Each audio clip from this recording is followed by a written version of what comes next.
Sampai titik ini kita sudah tahu bahwa sadar itu singkatnya berarti mengerti manfaat dan mudarat perbuatan kita. Tabah itu berarti konsisten dalam irodat. Dan sabar itu adalah setelah kita mampu membersihkan irodat kita dari pengaruh nafsu rasa aku, rasa suci, dan rasa minta puji. Betul. Sabar itu hanya akan tercapai setelah langkah sadar dan tabah sudah terpenuhi. Sabar itu berbeda dengan menahan emosi. Iya, Bu. Saya ketemu satu ayat ini. Ayat ini kurang lebih menggambarkan pemahaman rata-rata manusia mengenai sabar sebagai menahan emosi. Kita perlu fokus ke bagian yang ini, Bu. Mereka sabar terhadap pendustaan dan penganiayaan sampai datang pertolongan Allah kepada mereka. Ini kan sangat rawan dibiaskan nafsu, Bu. Terutama nafsu rasa suci. Bener nggak? Ya, betul. Sabar sebagaimana dalam kalimat ini seringkali diartikan sebagai usaha untuk diam, alias menahan perasaan apapun itu yang muncul dari dalam diri ketika menghadapi situasi yang tidak ideal. Seperti dalam contoh ini misalnya, ketika mengalami pendustaan dan penganiayaan, kita harus menahan emosi atau diam menerima ketidakadilan tersebut hingga pada waktunya akan datang pertolongan dari Allah. Sayangnya, nafsu seringkali membiaskan pemahaman tersebut, sehingga pada akhirnya ketabahan yang dilakukan manusia tidak dilengkapi dengan kesadaran yang cukup luas.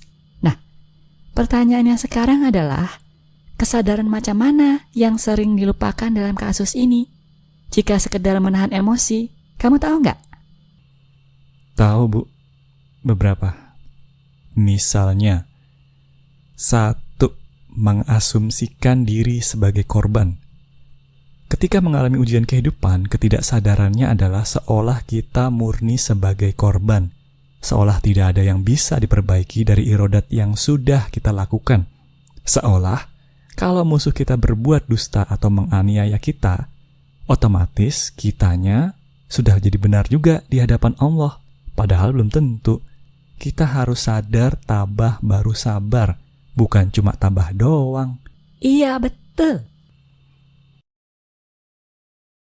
Ini salah satu tipuan nafsu rasa suci yang paling dahsyat. Dalam kehidupan, setiap kali ada ujian yang bertujuan memurnikan niat irodat kita, bukannya sadar kita justru selalu menempatkan diri murni sebagai korban, sehingga pada akhirnya tidak melakukan perubahan apa-apa. Iya, Bu. 2. Pertolongan Allah itu sama dengan kemenangan jasmani. Ketika mengalami ujian kehidupan, ketidaksadarannya adalah seolah pertolongan Allah, sebagaimana ayat ini, merupakan kemenangan secara jasmani, kemenangan di hadapan sama manusia alias rupiah. Padahal pertolongan yang dimaksud adalah ketika kita berhasil sabar, kan, Bu? Ketika kedudukan kita di hadapan Allah menjadi lebih tinggi alias dolar. Iya, tepat sekali. Nafsu akan membiaskan manusia sehingga seolah pertolongan dalam ayat ini berarti ketika musuh kita tersebut dihukum Allah, atau sebaliknya, ketika kita diberikan imbalan karena berhasil menahan emosi, padahal bukan. Padahal, arti yang sebenarnya adalah ketika kita berhasil melepaskan nafsu rasa aku, rasa suci dan rasa minta puji, sehingga tidak ada alasan lagi bagi Allah untuk menguji diri kita melalui orang tersebut. Iya, Bu. Sekilas terlihat atau kedengaran sama ya, padahal beda banget antara dua itu. Iya, beda banget. Seperti yang kamu bilang tadi, menahan emosi itu cuma dapat rupiah, sedangkan sabar yang sesungguhnya itu dolar. Iya, Bu. Oke, cukup 2 itu aja, betul sekali. 2 ketidaksadaran ini merupakan contoh ketika manusia berpegangan pada pemahaman bahwa sabar itu sekedar menahan emosi. Kalau seperti ini, semakin lama manusia berhasil menahan emosi, justru nafsunya akan menjadi semakin tebal. Iya, Bu. Selanjutnya, Kamu tahu nggak akibat dari ketidaksadaran ini? Ya, kita sebagai manusia cenderung akan malas untuk irodat, Bu. Untuk mencari sendiri jalan keluarnya. Kita cenderung mengharapkan solusi permasalahan muncul sendiri tanpa perlu memanfaatkan raga, pikir, akal, atau rasa kita. Mengharapkan keajaiban muncul di depan mata. Iya, betul sekali. Makanya nafsu rasa suci itu paling berbahaya. Kalau manusia kebiasaan seperti ini bisa merembet ke urusan-urusan lain dalam kehidupannya. Bisa jadi malas irodat bahkan untuk hal-hal yang paling gampang sekalipun. Padahal justru irodat inilah bahan baku utama bagi amal ibadah yang diterima oleh Allah. Iya, Bu. Pertanyaannya sekarang adalah, bagaimana kamu akan menggambarkan kondisi sabar dalam rumus perhitungan kamu ini? Saya membayangkannya sama seperti sebelumnya, Bu. Perkara celengan yang tadi. Celengan? Iya. Irodat manusia adalah celengan yang berisikan koin waktu yang belum murni. Masih tercampur tanah dan kotoran-kotoran lain. Sebelum dapat dikonversikan menjadi amalan di hadapan Allah, harus dibersihkan. Koin-koin ini harus digosok dan dipoles melalui ujian kehidupan. Iya. Kotoran tersebut adalah nafsu rasa aku, rasa suci, dan rasa minta puji ya? Iya, Bu. Oke, terus? Nah, kondisi kemuliaan di hadapan sesama manusia dan kedudukan di hadapan Allah bisa digambarkan melalui grafik semacam ini, Bu. Pertama, titik A adalah waktu kita lahir. Kita hidup terus hingga sampai titik B ketika kita mati. Oke, jadi umur kita adalah dari A ke B ya? Iya, Bu. Terus ada satu lagi, titik C di atas sini. Ini adalah kemuliaan di hadapan sesama manusia. Oke, jadi semakin tinggi letaknya, semakin tinggi statusnya, gitu? Iya, Bu. Kemudian ada celengan. Ini adalah irodat kita. Ukuran dari celengan ini menentukan seberapa banyak koin waktu yang udah kita investasikan ke status tertentu. Oke. Berarti posisi awal celengan tersebut bisa di bawah, atau di tengah, atau di atas, tergantung kodrat eksternalnya. Setelah kita masukkan koin waktu, maka posisinya akan menjadi semakin tinggi, naik. Tetapi kecepatan naiknya juga berbeda-beda, tergantung kodrat internal dan eksternal manusianya juga. Akibatnya, ada kalanya celengannya besar tapi posisinya di grafik rendah, karena memang kodratnya relatif kecil, kecepatan naiknya lambat. Jadi, meskipun irodatnya banyak tetapi statusnya nggak begitu tinggi di hadapan manusia. Sebaliknya, ada celengan yang kecil, isinya sedikit, tapi posisinya di grafik lebih tinggi justru, karena kodratnya sangat besar. Gitu maksud kamu? Iya, Bu. Betul sekali. Posisi akhirnya dalam grafik ABC itu bisa tinggi ataupun rendah. Tetapi tetap aja yang utama adalah irodatnya, isi celengannya. Oke, terus? Nah, grafik ini 3 dimensi sebenarnya. Bayangkan sebuah kubus, Bu. Di sebelahnya ada lagi titik serupa, D, E, F.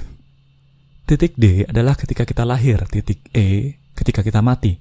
Tetapi titik F di sini menggambarkan kedudukan kita di hadapan Allah. Iya, ngerti saya.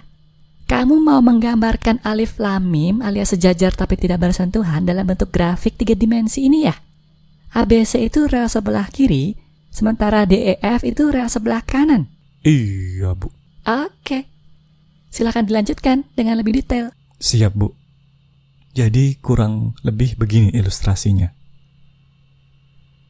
Ketika Lili dan Lala mengisi celengan tertentu, misalnya status anak berbakti kepada orang tua, dari umur 5 hingga 15 tahun, seperti ini, Bu, digambarkannya. Ya.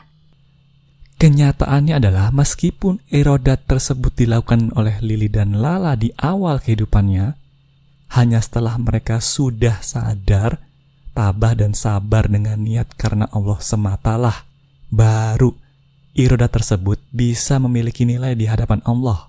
Bener nggak? Iya, betul. Jadi isi celengan tersebut, koin di dalamnya, memang harus dicuci, digosok, dan dipoles terlebih dahulu sebelum bisa jadi dolar.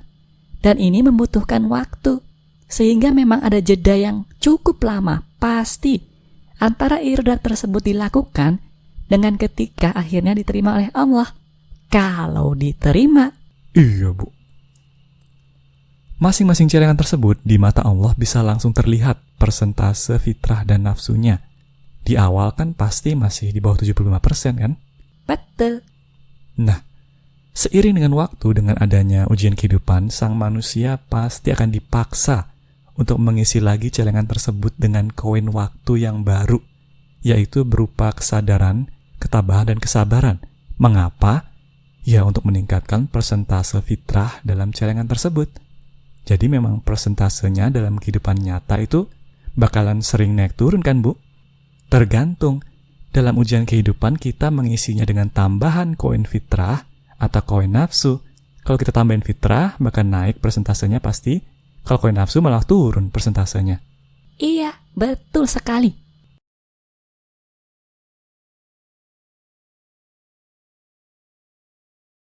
Nah, hanya setelah persentasenya minimal 75% lah fitrah ya, isi celengan tersebut bisa berubah menjadi dolar. Entah itu 1 tahun kemudian, 10 tahun kemudian, atau bahkan 50 tahun kemudian baru bisa mencapai angka tersebut. Iya, betul sekali. Ilustrasi yang sangat bagus. Terus? Nah, berdasarkan ilustrasi tersebut, terdapat beberapa kesimpulan yang bisa kita ambil. 1.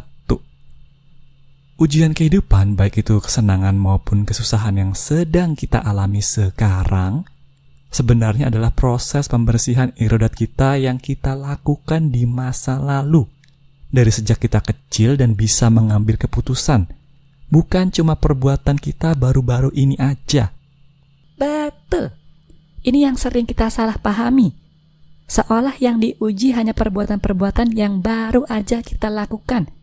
Padahal bisa jadi perbuatan kita 10 tahun, 15 tahun, atau bahkan 50 tahun yang lalu yang sebenarnya sedang dibersihkan kemurnian niatnya sekarang. Iya, Bu. 2. Ujian kehidupan yang sekarang kita alami, pilihan yang kita ambil sekarang, arah irodat kita sekarang, otomatis mempengaruhi ujian kehidupan yang akan kita alami di masa depan. Iya, betul. Lili dan Lala kan pasti memilih celengan yang bermacam-macam juga selain anak yang berbakti ini. Misalnya Lili memilih keahlian olahraga.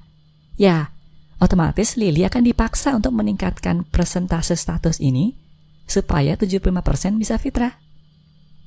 Pemaksaan untuk sadar, tabah, dan sabarnya berhubungan dengan celengan tersebut. Sebaliknya, Lala juga sama. Karena dia memilih status keahlian seni, ya ujiannya berkenaan dengan celengan tersebut juga. Gimana caranya supaya persentase isinya minimal 75% fitrah? Iya, Bu. 3. Inilah alasan mengapa dalam pengadilan rohani ada manusia level 18-20 yang udah pasti nggak bisa masuk dunia baru. Udah pasti nggak akan bisa dinaikin levelnya hingga minimal 14. Karena sisa umur hidup mereka terlalu sempit jika dibandingkan dengan isi celengan mereka yang belum sempat dibersihkan. Betul sekali. Kalau manusia level 15-17 masih ada kemungkinan untuk bisa masuk dunia baru. Tetapi tergantung irodat mereka juga. Tergantung mereka ngisi koinnya dalam celengan tersebut.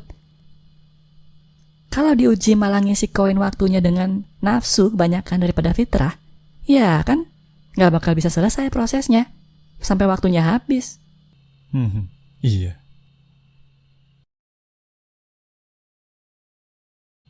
4. Iroda total kita, isi celengan tersebut, pasti menjadi lebih kecil ketika dikonversikan menjadi dolar karena akan dicuci, digosok, dan dipoles. Bener nggak, Bu? Iya, pasti. Makanya irodat total tinggi itu belum tentu kedudukannya di hadapan Allah juga tinggi. Bisa jadi ada manusia yang irodat totalnya kecil tetapi lebih murni, sehingga setelah dipoles nggak banyak berkurang ukurannya. Sebaliknya, ada yang seolah-olah gede, tapi begitu dipoles totalnya habis, nggak ada sama sekali yang bersih. Iya, Bu. Semacam contoh lili dan lala tadi kan? Meskipun lala itu kecil banget irodat internalnya dibandingkan lili, bisa jadi setelah dicuci, digosok, dan dipoles, malah lebih besar lala daripada lili kedudukan di hadapan Allahnya. Betul sekali.